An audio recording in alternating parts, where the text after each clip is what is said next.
Good afternoon. I hereby call this agenda review meeting of Nacogdoches ISD Board of Trustees to order. Let the record show that a quorum is present and notice of this meeting was posted as required by Texas Open Meeting Act. Ms. Leah Beth Apt probably is on the way here. Today, all the items on the agenda are for discussions only. No voting will take place at this meeting. Thank you for joining us, and I ask to please turn your cell phones to the silent mode. At this time, we have public comments, and we have not received any request to address the board. And incidentally, the public comment supposedly be changed, the procedures.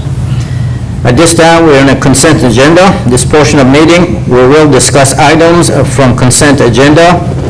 No action will be taken on these items. Starting with board minutes from June 2025 board meeting minutes.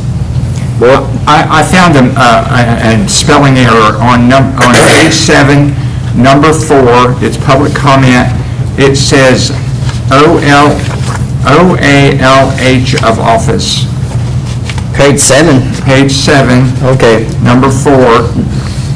It says the person who spoke addressed the Bill of Rights, U.S. Constitution, OALH of office. So Okay. we could correct that, and that would be Oath, it said oath of office. Okay, we will make sure they're corrected. Okay, if there is no comment concerning the June's minutes, we move on to the business office report, starting with Mr. Ben Eberlein, NISD's Chief Financial Officer. Start with the budget amendments. Yes, sir.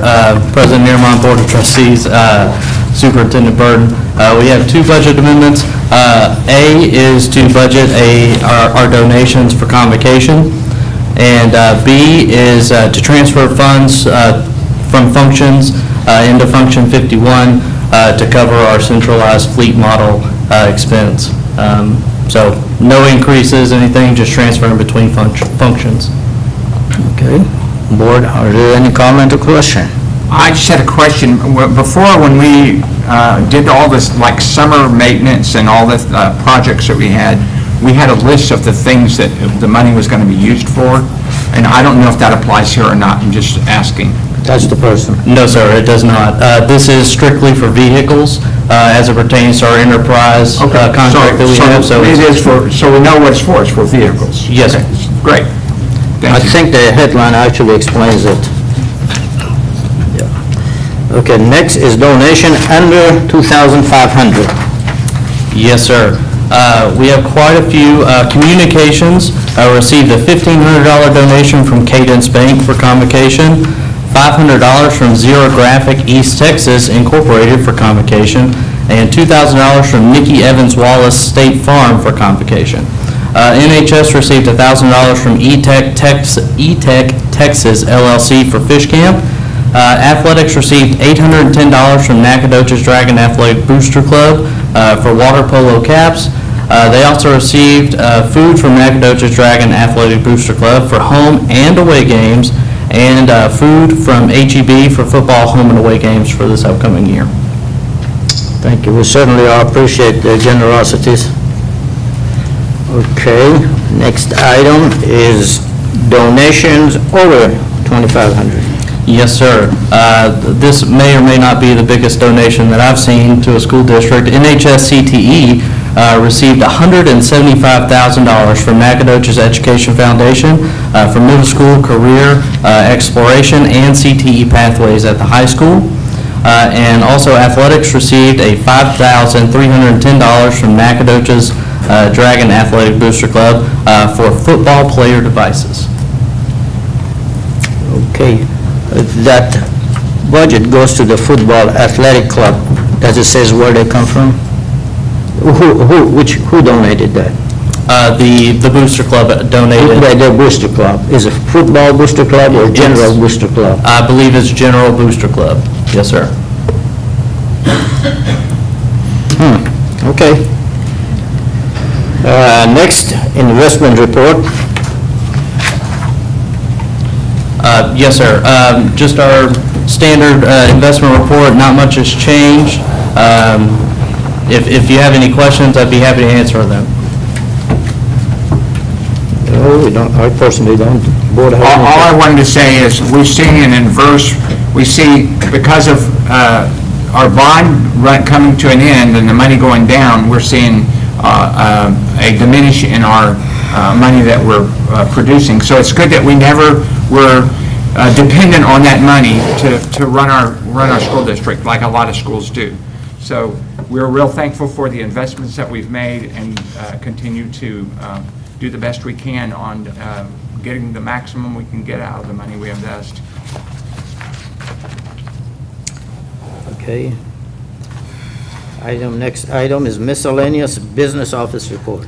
Yes, sir. Just like every month, we got our bank reconciliation, statement of unaudited revenues and expenditures with budget amendments included, summary of revenues and expenditures for all funds, summary expenditure status report for the general fund, check register by date and vendor, and this month we also have our general operating cash flow statement. And I don't believe the tax collection report is in here, but available upon request if y'all wanted to see it. I don't want to open a can of worm. However, when you said the General Booster Club,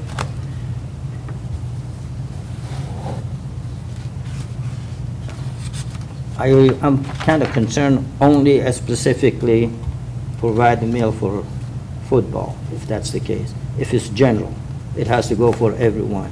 I think that it is only football Booster Club. Okay, I know that is an initiative. I know that word's kind of taboo, but an initiative to kind of get a grasp on our booster clubs for the whole school district. So I will look into that and get back to you on whether or not it is the general or just the football booster club. Okay. But I just like to know, as you provide those information, I want to know, is every sports still are going to have their own independent booster club or not?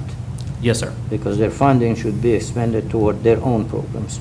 Coach, if I can, what I've asked Mr. Eberlin to do is to go to all of our boosters, all of our clubs. Yes, sir. And make sure that everybody, that we're recognizing every donation that we receive. Yes. I would imagine he probably needs to visit with Coach House. There probably is a specific that it came from. Right. So we'll find that information out and get it back to you. But at the end of the year, they also know that they're going to have to give us their books so we can look out and see everything that came in, everything that's going out.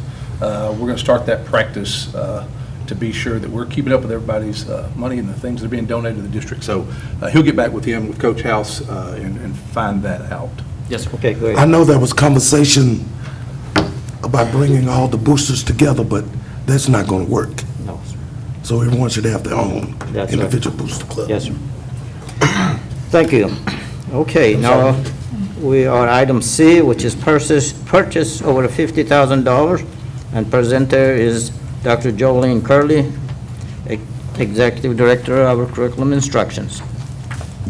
Good afternoon, Superintendent Burton, Board of Trustees, and President Nuramon. The purchase over $50,000 includes e-agreements from the Region 7 Education Service Center. These are annual renewals for the ESSA Title I Complete Service Package and the Academic Content Cooperative. The ESSA Title I package for $51,268 provides federal program guidance, professional development, and technical assistance with program compliance. The Academic Content Cooperative costs $63,421, and it allows also for professional development across programs and content areas. We ask for the board approval to continue these services using federal funds. Okay. Board, any comments, any question? Ms. Apple? Okay. Thank you. Thank you, Dr. Curley. Next is SFA STEM Academy, year 12. Dr. Dale Hill, Assistant Superintendent. Thank you, President Nuramon, Board of Trustees, Superintendent Burton. This is an annual expenditure. However, you'll note that it has increased by about $10,000 for this next year. We want to note that we have 108 total students that will be participating in STEM 1 through 4. SFA and NISD allowed us to enter 32 students into our freshman class this year. Our MOU states specifically 28 for safety reasons, but because we had so many qualified individuals, we allowed 32. So we are pleased to continue to have this partnership with SFA. Board questions, comment? I had two questions. Isn't this the highest number of students we've had in all? As far as 32, yes, sir, from our freshman count. I don't know about, I would have to go back and look, sir. Well, what is this 108 participating? That's the cumulative of STEM 1, 2, 3, and 4.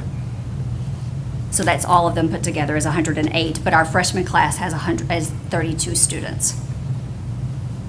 Okay, I still don't quite understand that. You have STEM 1, 2, Yeah, 3, and if you look 4. at- Look at the top. It's by grade level, Dr. G. It's like the freshmen, the seniors this year, there's 22 of those. So 4 is the seniors, 3 is the juniors, 2. So that group of cohort will go through together. So right now, we're bringing a new cohort of 32.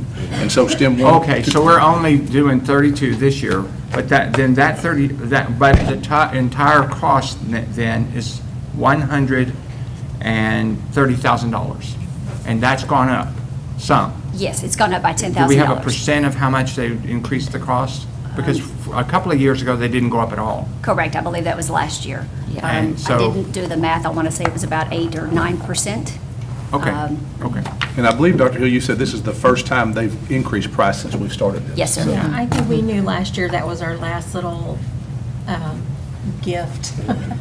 We did. I remember that conversation. Anyway, this is a very valuable program. I was trying to understand it, but I understand it now. Okay, thank you. Yes. Okay. Dr. Hill, you are with IXL Learning. Yes, sir. We're on page 61 of our board book. Thank you very much, President Nuraman. So IXL is a online learning platform that we're going to use at the secondary grade levels for grades 6 through 12. It covers all 4 core academic content areas as well as Spanish language arts. We're going to use it to support our Tier 2 and Tier 3 instruction. The amount is a total of $78,821.25.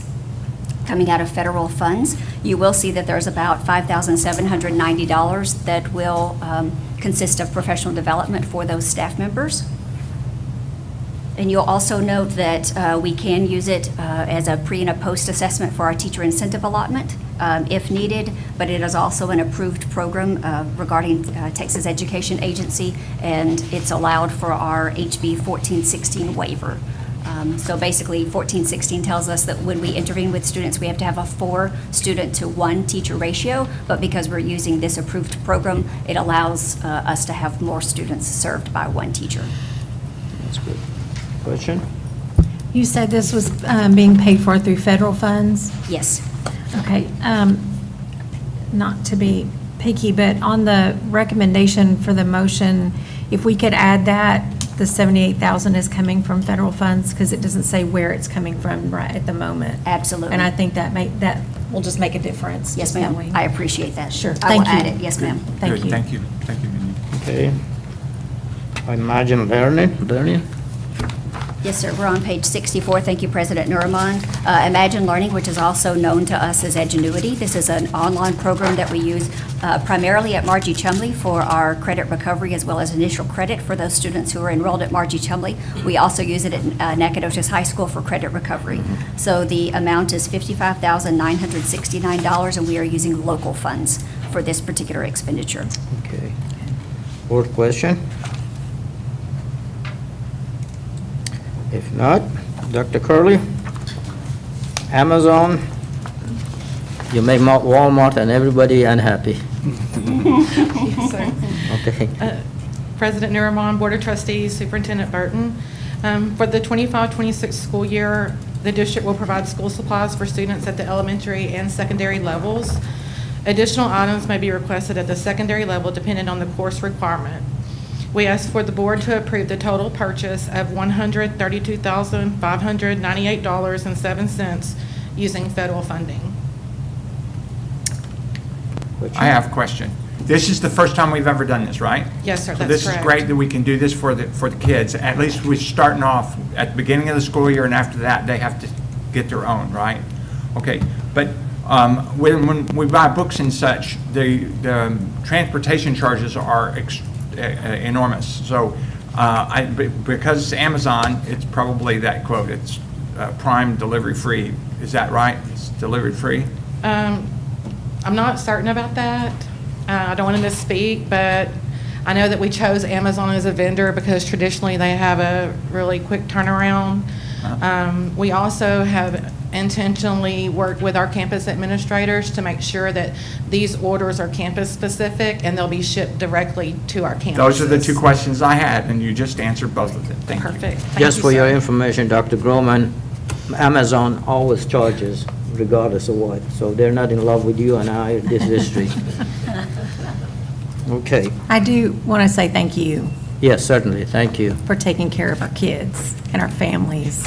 It's good when we see that we can reach out and help out a little bit. Supplies, doesn't matter how much money you make, buying school supplies is hard. So thank you very much for doing that. Okay, Dr. Curley, Amplify M class. Yes, sir. Thank you, President Nerman.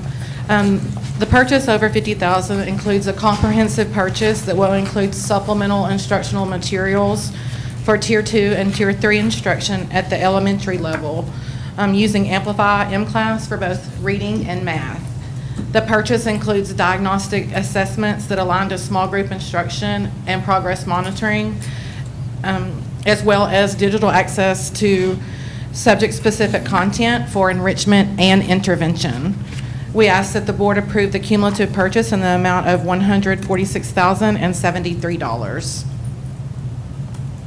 I'm for anything that's going to increase our math competency and our reading skills. So I think this is great. I echo that, and thank you very much. Thank you.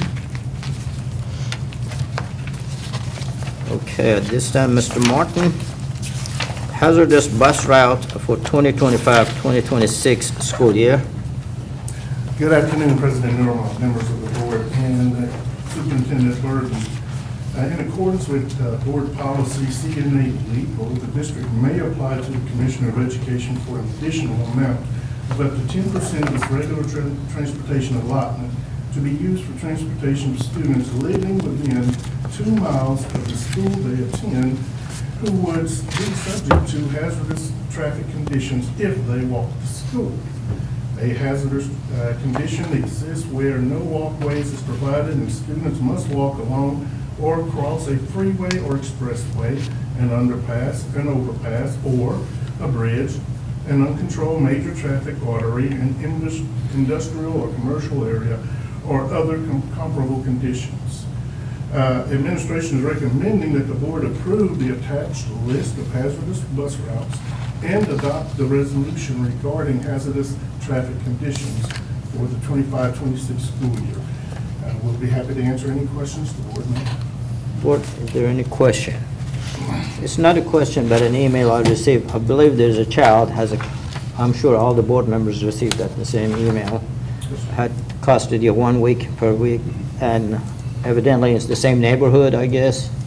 Has it been resolved, or is it somebody knows, We're still working on that. working on it? Yes, sir. We visited with Ms. Summers, and she visited back with the parents, some other things that we want to look at, but we're going to take care of that. Thank you. Absolutely. Great. Okay, now there's a second reading of TASB policy update 125. Again, Mr. Michael Martin. Thank you, President Nurulon, board. If I may draw your attention to page 110 of your board book. Again, this is the second reading of policy updates 125. There have been no changes since the last board meeting. Should the board have any questions, we'll be happy to answer. Okay. Board, any comments?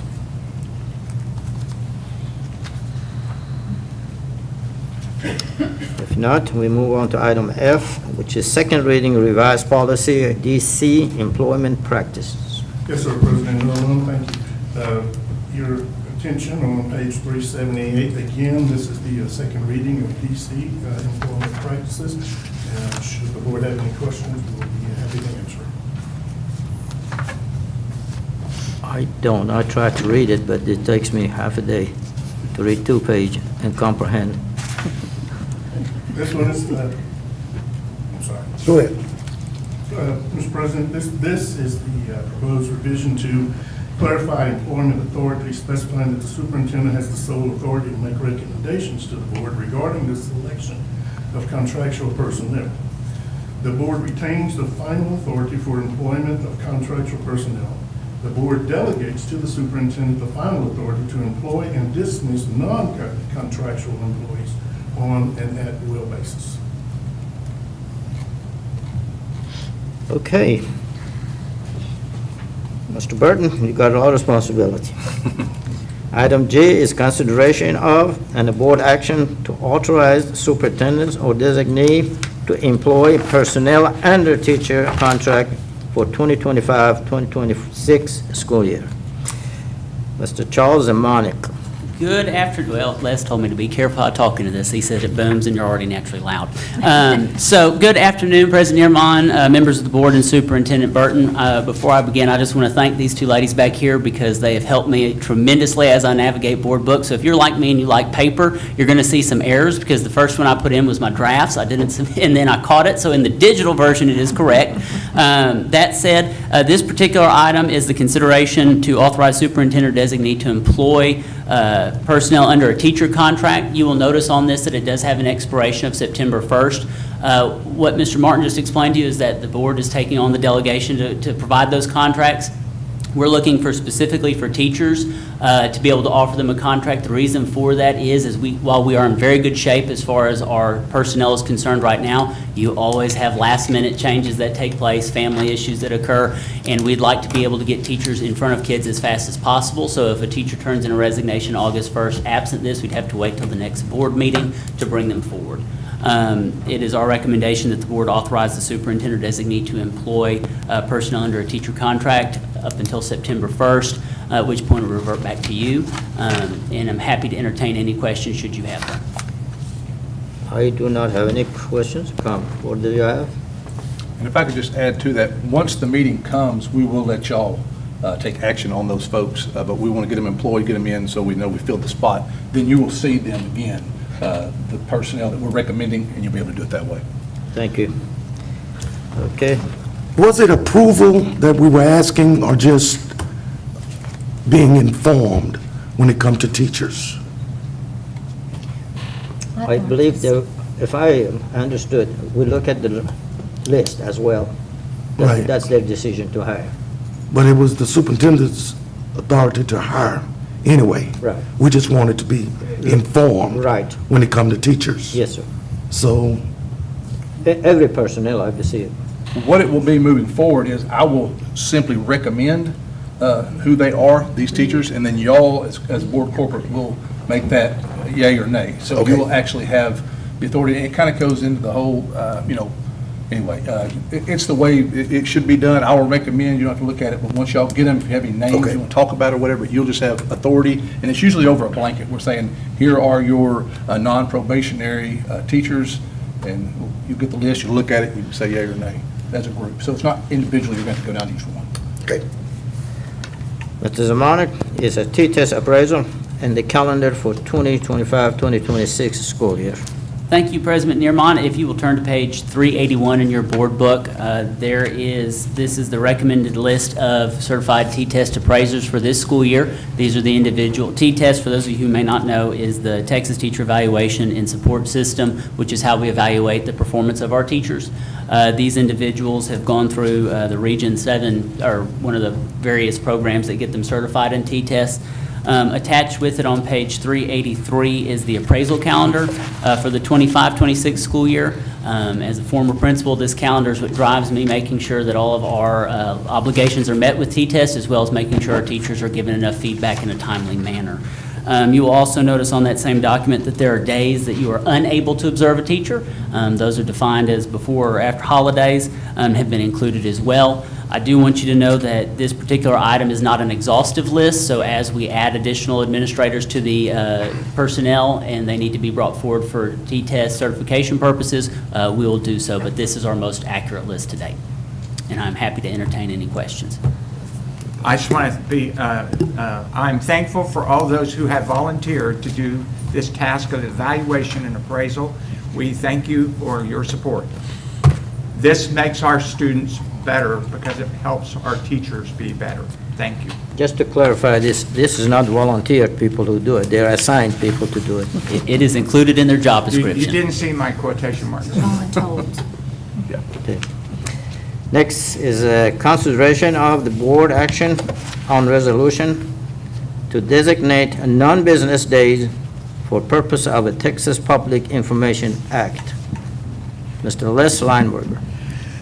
Thank you, President Naramon, Board of Trustees, Superintendent Burton. Before you is a resolution for you to consider to name 10 non-business days that, and this is in relation to the Texas Public Information Act. We are required by law to designate these days. Up until a couple of years ago, if the school district was closed, say for Christmas vacation, those were all considered non-business days. That's no longer the case. State and federal holidays, weekends are still considered non-business days. But if it's, just your run-of-the-mill December 22nd, that is not necessarily a non-business day. So we take these non-business days and spread them out through our different closures, just so we've make sure that we've got any gaps closed up to where we can make sure that we do respond to any Texas Public Information Act requests, but then also, I don't have to come up, or more importantly, I don't have to drag somebody else up from their break so I can get the data needed to respond to something. So the resolutions before you and the dates that would be designated are before you, and those dates are very similar to what we've just had for this current fiscal year. Okay, board? Comments, question? If not, thank you, sir. Now with item J, which is reschedule future regular meetings for the 2025-2026 school year, and our superintendent, Mr. Gray Burton. Thank you, Coach Fashid. Board, if you will look, or let me explain a little bit to this. I know y'all are normally doing the same thing, rescheduling. You got to look at the calendar so you get them all right. The difference this year, or one of the differences, and this is going to be something we need to visit about, there's a new law that has been passed. It will be in place September 1 to where we can't have a board meeting before 5 o'clock p.m. or it must be outside of what they consider regular business hours. So, for example, this review meeting could not take place at noon or 1. It has to be after 5. When we kind of start looking at that, coupled with the new 3-day rule to post for your open meeting, it kind of runs us into an issue, because if we were to have this meeting at 5 o'clock, by the time it's done, it'll be too late to have our meeting on Thursday. So we would either have to back this meeting up to the prior week, or, and I will suggest that we try to get away from our review meetings, that we can get you information, and I've even told our folks that we need to get a couple of months out, hey, here's what's coming, so y'all can be prepped well. But it's going to be real hard, especially for our folks that put this together, to get that meeting scheduled, go over the changes, put that back in board book, get it back out to everybody. It's going to be a logistical nightmare. So what I would recommend that we try, and if it doesn't work, we can always have it the week before, but to get away from the review meetings and see if we can have regular meetings, if we can get the information to you and answer any questions prior to the regular meeting, if that makes sense. It does. But my concern would be how much would it lengthen our regular board meetings? That's why we have the agenda review meetings, to keep from having long board meetings. Right. I hate long meetings. Reverend Errol, excuse me, the next option you could have, you have agenda meeting in 1 week, the following week you have to have the regular board meeting, and both of them has to be after 5 p.m. So this is going to impact all of our workshops, anytime we have education or workshops, right? It's got to be after 5. It depends, like the meeting that we're going to have for our new board member training, that's actually not a board meeting. That Right, is because a it's training. not- Any board Right, meeting. so if we're going to call and post a meeting where we know that at least a quorum is going to be there, it will affect those. Anything outside of that, no. But like our team of 8, yes, that would definitely affect that. Anything else in that same vein, but as far as trainings individually, or if it's a, a group, like our officers, you don't have to do that. There's only 3 of you, there's not going to be a quorum there. So we can still have an officers meeting, because no action is being taken place, and we're not posting that as a board. But I would be interested in trying it Okay. if we would consider asking our questions electronically. Yep.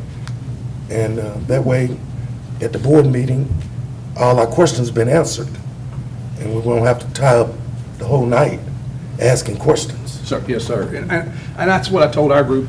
It's going to make or break how good we are at, A, getting the initial information to you, and then B, being sure that we're touching base to answer any questions you're going to have. To do the same thing, we just won't be in person. But we still have to put some extra time in to be sure we're covering everything we need to cover. But I can assure you, our ladies will make sure they're doing it, because it's going to help them out tremendously, not to have to do all this 2 weeks in a row to get everybody set up. And like I said, if it doesn't work, we can always come back and say, we're going to have it on Thursday and a Thursday, or Friday and a Thursday. That gives us our 3 days. But I know that, if we can keep from having 2 5 o'clock meetings back-to-back weeks, I think That would be an great. advantage. I'm for that. And I this just is think it's also gonna put- good for, I'm sorry, this is good for a special meeting. If we're going to have it, it has to be after 5. Correct. Right. Any called board meeting. Right. Is that a reason why? I would assume, and I'm just guessing here, the legislators, they want to be sure that the public, it's probably part of the transparency, to be sure they're always able to be here. I think a lot of times they say, well, we can't come to a meeting at 1 o'clock in the afternoon, which would work. So they're trying to push those to the afternoon where people have a chance to come and be a part. What I hear is that we're going to try to come up with a way to where we get the information in enough time to be able to send some questions back, but we need to be sure that we're very responsible and thoughtful of everybody's time, because I know we're not supposed to make direct requests to individual administrative people. So we need to be sure we have a really good way of getting those questions out and getting the answers back. Because we can't have, a walking form either. We Sure. can't send one email to everybody. Like right now, we can all talk, but we can't do that. And Regardless of what, when we have a present regular meeting, according to the law, we still have some verbal questions to be asked. This doesn't mean all the questions are eliminated. We have some clarification sometimes. I think that something that helped me, Ms.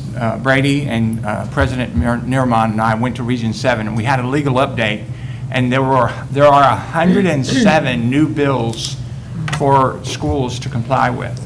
And they don't even know everything about all this, but in this particular bill, it says 3 business days, and it says regular business hours, but it's not defined what are regular business hours. Is that 8 to 4, 9 to 5? It's still unknown. So there's still, whatever we're doing now, this can be better defined, even if they did it in the special session. This is what we mean by, because it's so broad. So it's going to be changed, and it's going to be changed again. And so what they're doing, they're tightening the noose to get it like how they want us to act. And what that does is releases a lot of our freedom to have what we want, how we want it, for local control. So we have to bend but don't break. We're like a pine tree, right? Just sway in the wind and look happy. More likely a willow tree, go with the wind. And you bring aspirin with you. Okay, any more questions? Comments? So the conclusion was that next month we won't have agenda. September 1. We will do it August, just like we have been, September. and September we'll start. Without having Yeah, an agenda. and by that time, hopefully we'll have some more processes in place, kind of give you all the heads up on this is how we're going to try to do it as far as fielding questions and getting information to you. Ms. Brady, did you have anything you wanted to say about that legal update?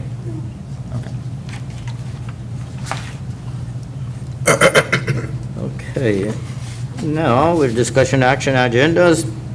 Item A is consideration of and board action on a non-Chapter 21 employment contract for 2024-25. This is Z. Thank you, President Neermon. Members of the board, if you will turn to page 390, that's where this information will be housed. This is in accordance with local policy DCE, which states that the non-Chapter 21 contract shall be provided to the board to approve the positions for. I know that we have a new board member, so when we say a non-Chapter 21 contract, a Chapter 21 contract literally is in Chapter 21 of the Texas Educator Code. That's dealing with your teachers and administrators. We still have individuals that have licensures and certifications that we'd like to honor and provide them for a contract, but they're not necessarily covered under Chapter 21, and so they're quite literally called non-Chapter 21 contracts. So you'll see on this page here the positions that administration would recommend receive non-Chapter 21 contracts. One of the things about a non-Chapter 21 contract is that the contract does not extend unless action is taken upon it, so we'd like to continue to have these positions covered under a non-Chapter 21 contract. Just curiosity, non-Chapter 21 can be excused or dismissed anytime?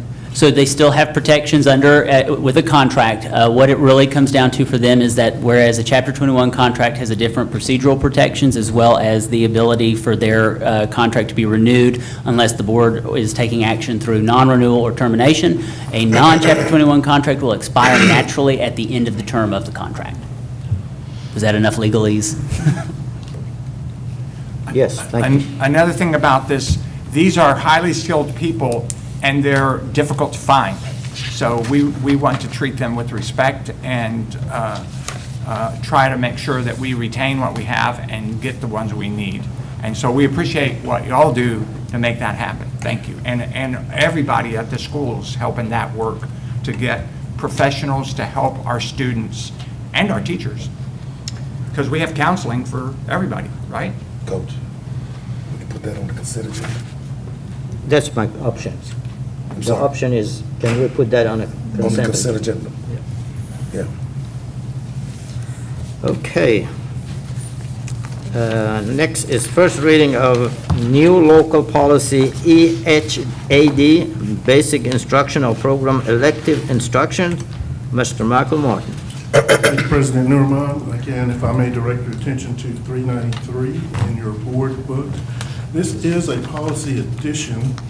The proposed EHAD local policy awards credit on a pass-fail basis for elective courses, specifically in the area of languages other than English.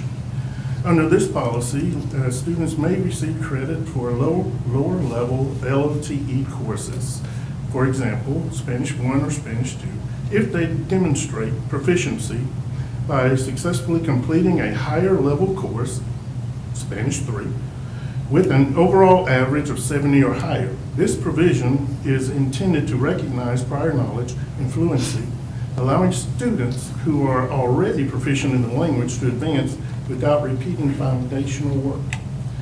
Courses taken on a pass-fail basis under this policy will not count towards state graduation credit unless they meet credentialing exceptions as outlined in policy EI local. Administration is recommending that the board pass first reading of policy EHAD local.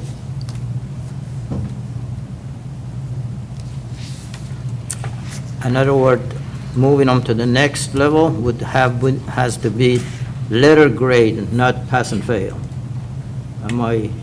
Anybody can explain that to me more clear? One more time. I said, promotion of that person that the student has to be letter grade, not just pass and fail. So the letter grade, yes, sir, would be applicable to that upper level, languages other than English course. Right.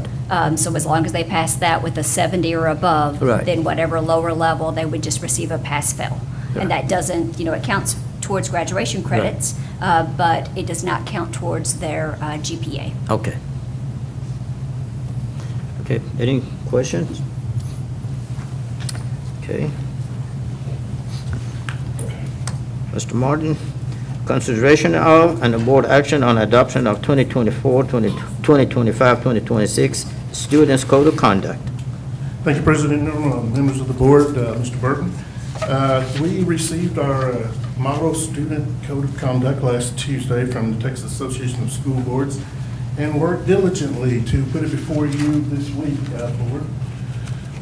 I'm just going to highlight, if the board permits, I'd just like to highlight a few of the changes that have taken place in the student code of conduct, as well as some of the laws impacting those student code of conducts. Can you give us the page numbers?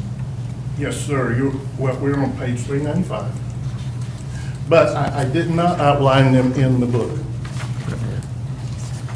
So House Bill 6, not later than the first day of the 25-26 school year, the Texas Education Agency shall prepare and provide each school district a report identifying each law relating to school discipline that was amended or added by the 89th legislature. In other words, they're going to give us, TEA is required now to give us a summary of all the changes to the laws that impact the student code of conduct prior to the first day of school.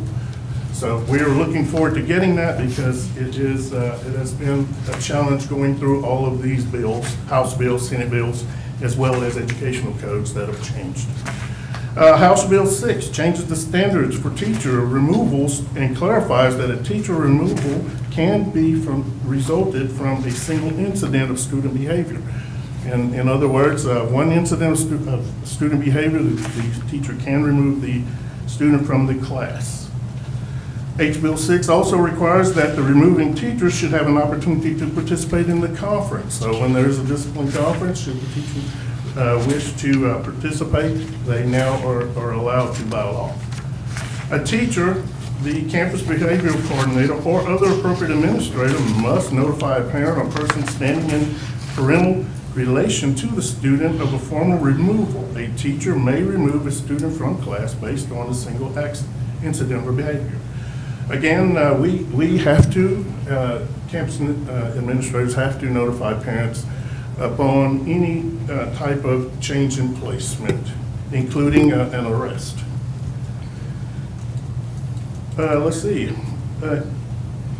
H. Bill 6 provides that a model return to class plan be adopted by the Commissioner of Education for school district use. A return to class plan must be created before or at the conference. A plan created before the conference must be discussed at the conference. So in other words, there has to be a plan for that student to return to that teacher's class.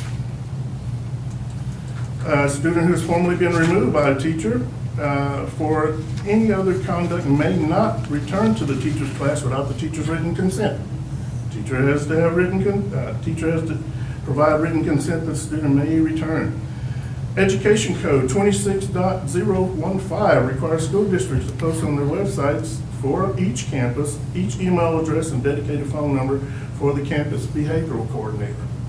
We're in the process of, I think we had already had that done, and we are updating those as we speak.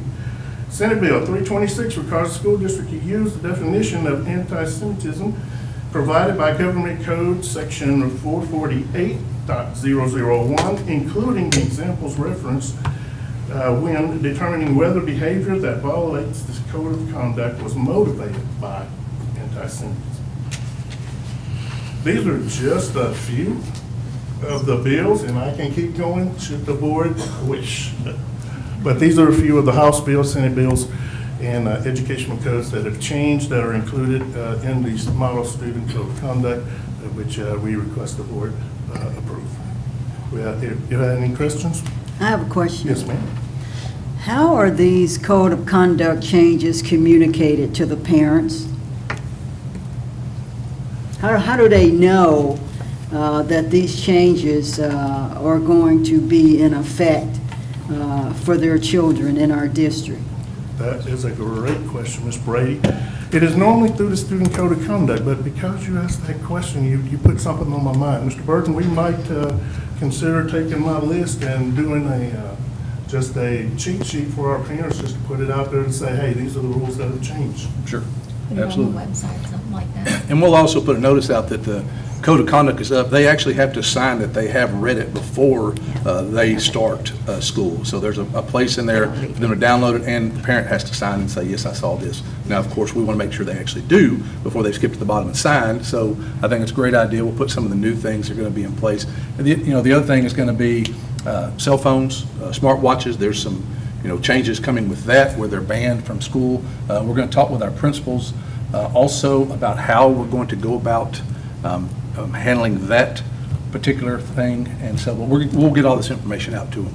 But they do always have to sign that they have read it prior to starting.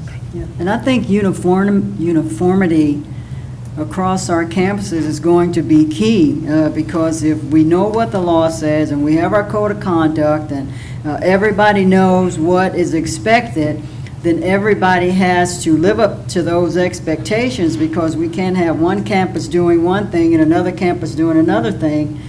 So we just need to make sure that across all of our campuses, there's uniformity in how we go about doing what we need to do for these children. Absolutely. And our teachers as well. Yes, ma'am. And I think because, that's why we got this, as soon as we got it last week, we sent it out to the campuses. I don't know that they've always done that, but we want the principals to see this before anybody else. Because what you can do in elementary and what you're able to, be sure that we're doing is different than at the high school. Yeah, we all need to be on the same page, and everybody doing the same thing. So we want input from them. What's going to be easier? How are we going to be able to do this? But, absolutely.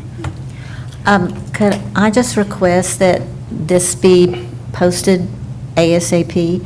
I'm just panicking over how soon the first day of school is going to be, and You're saying so. posting on the website? Well, I was about to go into that.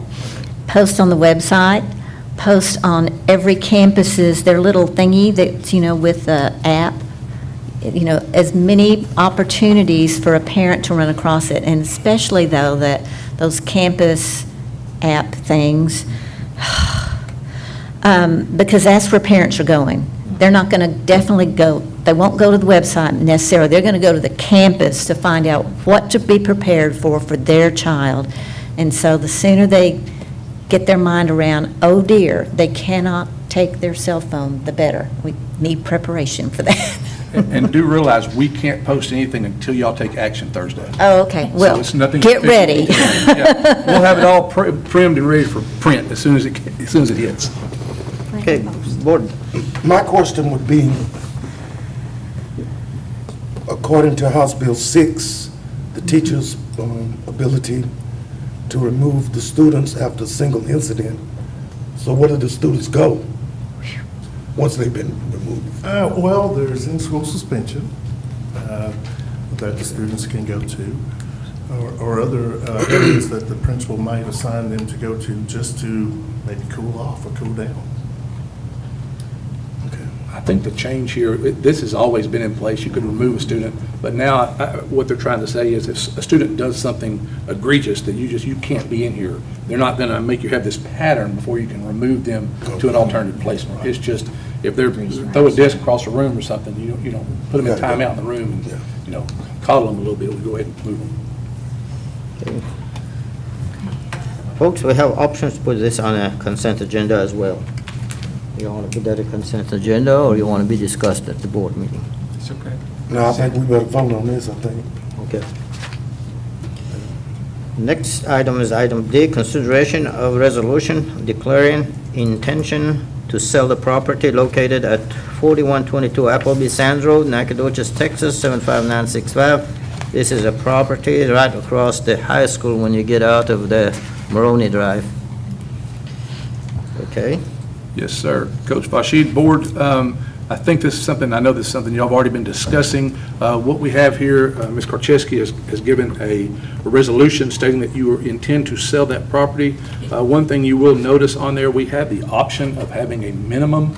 It's going to be a bid process to where they, sealed bids, to have a minimum when we looked at CAD and saw the value that they placed on the property, it was well above what we believe anybody would probably want to spend. So the way I've asked her to write this is that we will take bids without a minimum.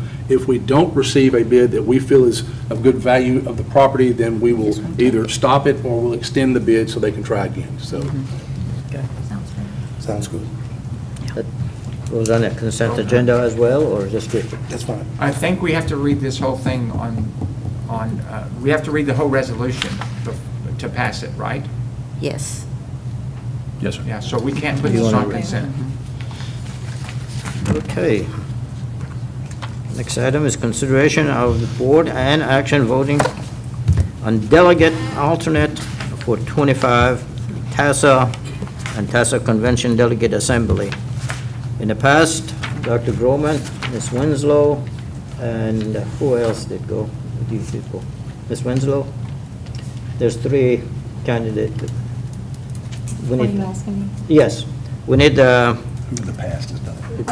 a delegate for convention, TASA All convention. 3 of us have You're done it. 3. I know Mr. Montoya did it. I don't know if Lynn I Beth. was Okay. just an alternate.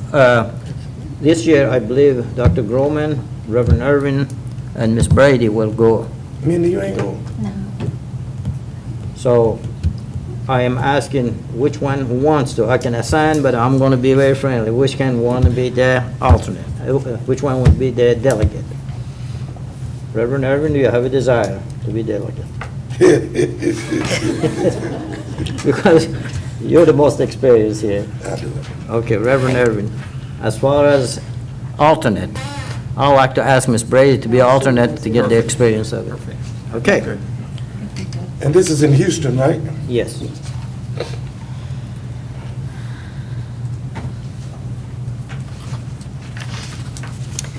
Okay, with that, now we have the executive closed session. The board will now conduct an executive closed session to discuss items posted on our agenda pursuant to the following Texas Open Meeting Act and as allowed by Texas Government Code Sections 551.071, 551.072, 551.074, 551.076, and 551.129. No voting will take place in the closed meeting. Any actions the board wishes to take as the result of discussions in closed meeting takes place after the board reconvenes into open session. Time now is 12:53. Mr. Burton, do you have any idea when we should be back? How long that takes our meeting? 20 minutes? 20 Can't minutes? see it being longer than that. No later than 30 minutes, let's say. Okay, 30 minutes then. Okay.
board now is reconvening to open session, and time is 1:44. Are there any requests for future agenda items? If it's not, we adjourn.